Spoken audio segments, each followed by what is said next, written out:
welcome back to the Garden Room, you guys. My name is Mari Thrower, and I hope you all are having a great day.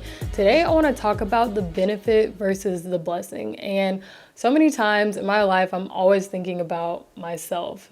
Day in and day out, I'm just thinking about what I want to do, how I want to do it, what I need to do, what am I going to eat for the day, what am I going to wear today, how is whatever I'm doing throughout this day going to benefit me? And we do this as a culture, we do this as a society so often and kind of don't even realize it. And I had this question come to me, are you doing this thing or looking at this opportunity or seeking this person for your benefit or for you to be a blessing towards it? And a lot of times when we start weighing out what we look at to benefit our own gain versus how can we pour out and be a blessing to whatever it is that we're looking towards, then the majority, especially in my life, I was starting to see I'm doing this to benefit myself. And there's obviously nothing wrong with that. But in terms of just asking God, what do you want me to do with the day that you've given me? What do you want me to do with the breath that you've given me? So many times I'm a planner and I can plan everything out to the T of what is going to be the most beneficial plan for me, for my life, for this season. But a lot of times that doesn't really make room for God, even in the little day-to-day things, even if it's God saying, hey, I want you to talk to this person for extra 30 minutes. And sometimes that may not always fit in our schedule. Sometimes that may not always go along with what is going to benefit us most. But when you start asking yourself the question, how can I be a blessing? How can I truly pour into other people or pour into a better situation for someone or for an opportunity? Then you start looking to see, I really was structuring my life around what benefits me most. And so when we look at scripture in verses like Philippians 2:3-4, it says, do nothing out of selfish ambition or vain conceit.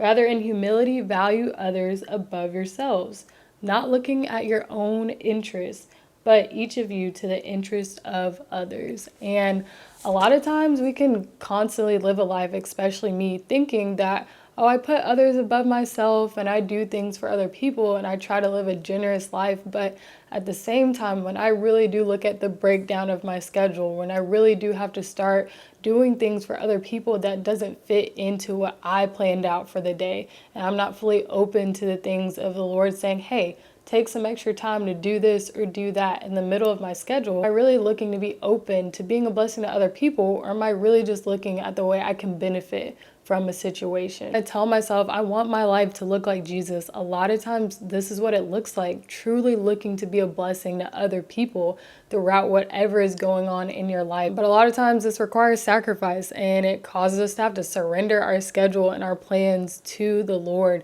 and say, God, whatever your will is in this moment, in this season, let that be done over mine.